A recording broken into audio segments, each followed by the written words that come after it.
ராதே கிருஷ்ணா. ஓம் ஸ்ரீ மகாபெரிவா சரணம். நமஸ்காரம்.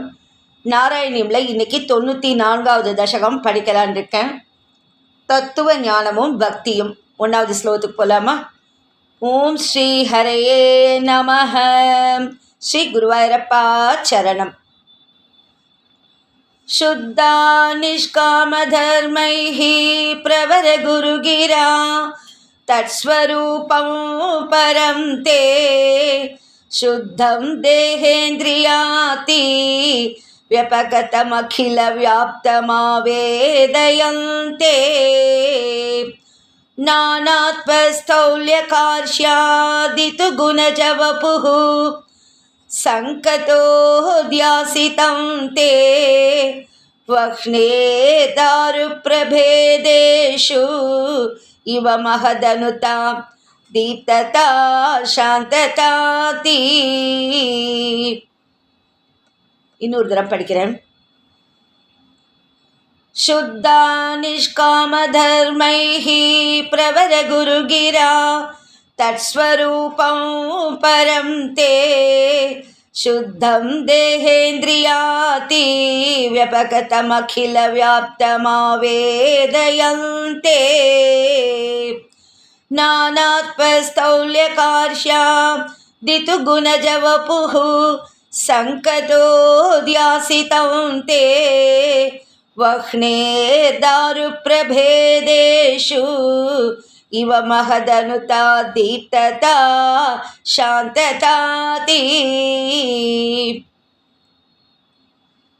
2வது ஸ்லோகம். आचार्याख्य आधरस्थारणि समनुमिलत् शिष्यरूपोत्तरारन् यावेधोद्भासितेन स्फुटतरपरिभो धाग्निना दह्यमाने कर्माली वासना तत् कृततनुभुवन भ्रान्तिकान्तार पूरे दाह्या भावेन विद्या शिखिनि च विरते त्वन्मयी खल्ववस्था. आचार्याख्य आधरस्थारणि समनुमिलत् शिष्यरूपोत्तरारन् यावेधोद्भासितेन स्फुटतरपरिभो दाग्निना दह्यमाने कर्माली वासना तत् कृततनुभुवन भ्रान्तिकान्तार पूरे दाह्या भावेन विद्या शिखिनि च विरते त्वन्मयी खल्ववस्था. 3வது ஸ்லோகம். एवं त्वत्प्राप्तितोऽन्यो न हि खलु निखिल क्लेशहानेरुपायो नैकान्तात्यन्तिकास्ते कृषिवदगदषड्गुण्यषट्कर्मयोगाः दुर्वैकल्यैरकल्यापि निगमपताः तत्फलान्यप्यवाप्ताः मत्ता स्वां विस्मरन्तः प्रसजति पतने यान्त्यनन्तान् विषादान् यान्त्यनन्तान् विषादान्. एवं त्वत्प्राप्तितोऽन्यो न हि खलु निखिल क्लेशहानेरुपायो नैकान्तात्यन्तिकास्ते कृषिवदगदषड्गुण्यषट्कर्मयोगाः दुर्वैकल्यैरकल्यापि निगमपताः तत्फलान्यप्यवाप्ताः मत्ता स्वां विस्मरन्तः प्रसजति पतने यान्त्यनन्तान् विषादान्. நான்காவது ஸ்லோகம். त्वल्लोकादन्यलोकः क्वनु भयरहितो यत्पराधत्वयान्ते त्वद्भीतः सत्यलोकेऽपि न सुखवसतिः पद्मभूपद्मनाभ. एवं भावे त्वधर्मार्जितबहुतमसां का कथा नारकानां तन्मे त्वं चिन्धि बन्धौ वरद कृपणबन्धो कृपापूर सिन्धो. त्वल्लोकादन्यलोकः क्वनु भयरहितो यत्पराधत्वयान्ते त्वद्भीतः सत्यलोकेऽपि न सुखवसतिः पद्मभूपद्मनाभ. एवं भावे त्वधर्मार्जितबहुतमसां का कथा नारकानां तन्मे त्वं चिन्धि बन्धौ वरद कृपणबन्धो कृपापूर सिन्धो. ஐந்தாவது ஸ்லோகம். यातात्यात्वन्मयस्यैव हि मम न विभो वस्तुतो बन्धमोक्षौ माया विद्यातनुभ्यां तव तु विरचितौ स्वप्नबोधोपमौ तौ. बद्धे जीवद्विमुक्तिं गतवति च भितां तावती तावदेको भुङ्क्ते देहतृमस्तो विषयफलरसान्नापरो निर्व्यतात्मा.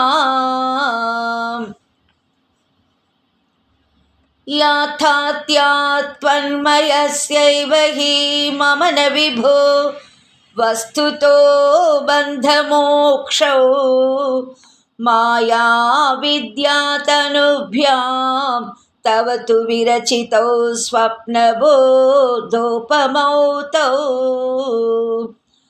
बद्धे जीवद्विमुक्तिं गतवति च भिदां तावती तावदेको भुङ्क्ते देहतृमस्तो विषयफलरसान्नापरो निर्व्यतात्मा. ஆறாவது ஸ்லோகம். जीवन्मुक्तत्वमेवं विधमिति वचसा किं फलं दूरदूरे तन्नामाशुद्धबुद्धे न च लघुमनसः शोधनं भक्तितोऽन्यत्.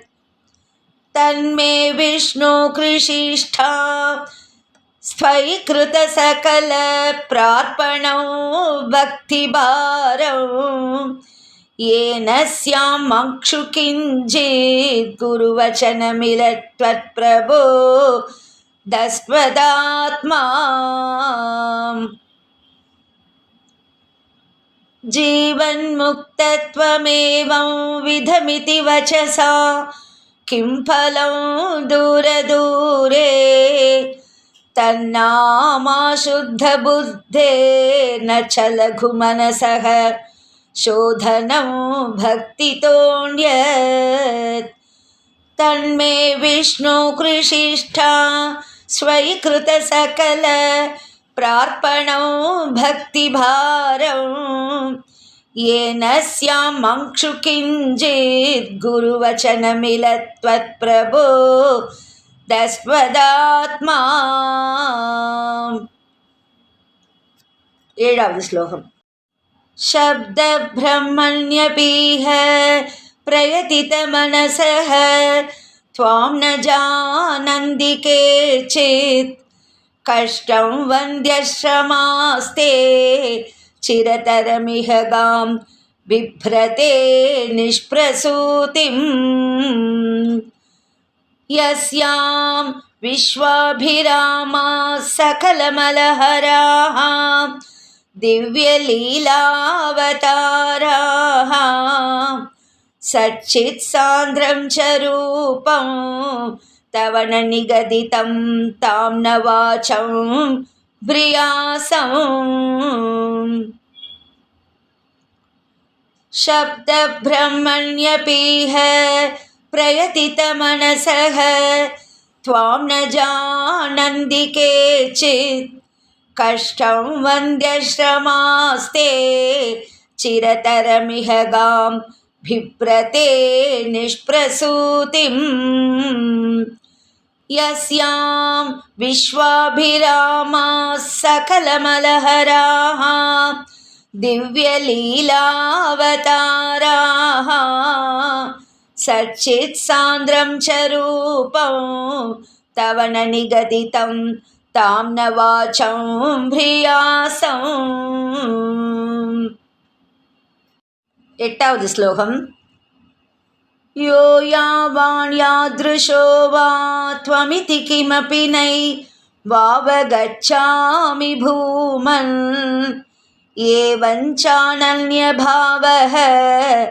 त्वदनुभजनमेवाध्रिये चैद्यवैरिन् त्वल्लिङ्गानां त्वदङ्घ्री प्रियजनसदसां दर्शनस्पर्शनादिः भूयान्मे त्वत्प्रभुजा नतिनुति गुणकर्मानुकीर्त्यादरोऽपि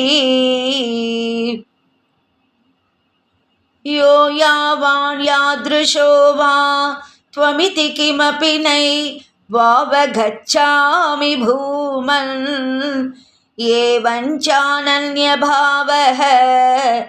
त्वदनुभजनमे वाद्रिये चैद्यवैरिन् त्वल्लिङ्गानां त्वदङ्घ्री प्रियजनसदसां दर्शनस्पर्शनादिः भूयान्मे त्वत्प्रपूजा नतिनुति गुणकर्मानुकीर्त्यादरोऽपि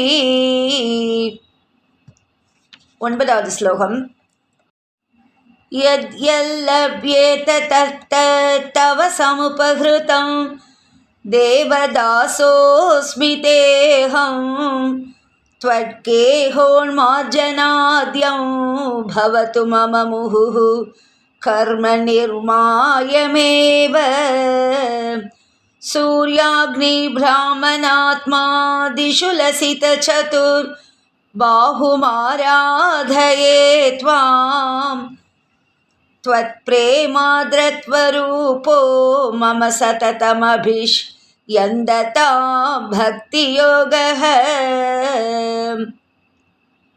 यद्यल्लभ्येत तत्तव समुपहृतं देवदासोऽस्मि तेऽहं त्वद्गेहोर्मार्जनाद्यं भवतु मम मुहुः कर्म निर्मायमेव सूर्याग्निब्राह्मणात्मा दिशु लसितचतुर्बाहुमाराधये त्वां त्वत्प्रेमाद्रत्वरूपो मम सततमभिष्यन्दतां भक्तियोगः 10வது श्लोकम् ऐक्यं ते दानहोमव्रतनियमतपः साङ्ख्ययोगैर्दुरापं त्वत्सङ्गेनैव गोप्यः किल सुकृतितमाः प्रापुरानन्दसान्द्रं भक्तेष्वन्येषु भूयः स्वपि बहुमनुषे भक्तिमेव त्वमासां तन्मे त्वद्भक्तिमेव धृडय हरगदान् कृष्णवातालयेश ऐक्यं ते दानहोमव्रतनियमतपः साङ्ख्ययोगैर्दुरापं त्वत्सङ्गेनैव गोप्यः किल सुकृतितमाः प्रापुरानन्दसान्द्रम् भक्तेष्वन्येषु भूयः स्वपि बहुमनुषे भक्तिमेव त्वमासां तन्मे त्वद्भक्तिमेव धृडय हरगदान् கிருஷ்ணவாதாலயேஷ. இந்த தசகத்தில் 10 ஸ்லோகங்கள் மொத்தம் 2 தடவை படிச்சிருக்கேன். இந்த தசகத்தில் நாராயண பட்டத்திரி குருவாயூரப்பனை பார்த்து சொல்கிறார், தங்களுடைய ஸ்வரூபம் என்ன, மகிமை என்ன, தர்மம் என்ன, இப்படி எதையுமே நான் அறிய மாட்டேன். அப்படி இருந்தாலும் நான் வேறு எதையும் மனசில் நினைக்காம தங்களை தியானிப்பதையே விரும்புகிறேன். தங்களுடைய அச்சாமூர்த்திகளையும் தங்களது திருவடிகளில் பக்தி செய்யும் பக்தர்களின் கூட்டங்களையும் தரிசனம் செஞ்சுட்டு அவளோடு சேர்ந்து தங்களை பூஜித்து வணங்கி துதித்து தங்களுடைய குணங்களையும் லீலைகளையும் பாடிண்டு பஜனை செஞ்சுட்டு இப்படி இவற்றில் எனது ஆவல் மேன்மேலும் வளரணும்னு நான் பிரார்த்திக்கிறேன். தேவதேவனே குருவாயூரப்பா, எனக்கு எந்தெந்த பொருட்களெல்லாம் கிடைக்கிறதோ அது எல்லாமே தங்களுக்கே அர்ப்பணம் செய்யப்பட்டதாக ஆகட்டும். நான் தங்களது அடிமை. தங்களது ஆலயத்தை பெருக்கி சுத்தம் செய்தல் முதலிய பணிகளை வஞ்சனையின்றி செய்ய எனக்கு வாய்ப்பு கெட்ட அருள் புரியணும். சூரியன், அக்னி, அந்தணன், பசு, இதய கமலம் முதலிய இடங்களில் 4 திருக்கரங்களோடு விளங்கும் தங்களை எப்பொழுதும் வழிபடுகிறேன். அது மட்டும் இல்லாமல் தங்களிடம் பக்தி செய்வோர் எவ்வளவோ பேர் இருப்பினும், உத்தவர் போன்று எத்தனையோ பேர் இருந்தாலும் அவர்கள் அனைவரின் பக்தியிலும் கோபியர்களின் பக்தியே தாங்கள் பெரிதும் உயர்ந்ததாக கருதுகிறீர்கள். ஆகையால் ஸ்ரீ கிருஷ்ணனான குருவாயூரப்பா, அப்படிப்பட்ட பக்தியே எனக்கு உறுதியாக இருக்க செய்யுங்கள், எனது நோய்களை போக்கி அருளுங்கள்னு பட்டத்திரி குருவாயூரப்பனை பார்த்து இந்த தசகத்தில் வேண்டிக்கிறார். ஓம் ஸ்ரீ ஹரையே நமஹ. ஸ்ரீ குருவாயூரப்பா சரணம். ராதே கிருஷ்ணா. ஓம் ஸ்ரீ மகாபெரிவா சரணம். நமஸ்காரம்.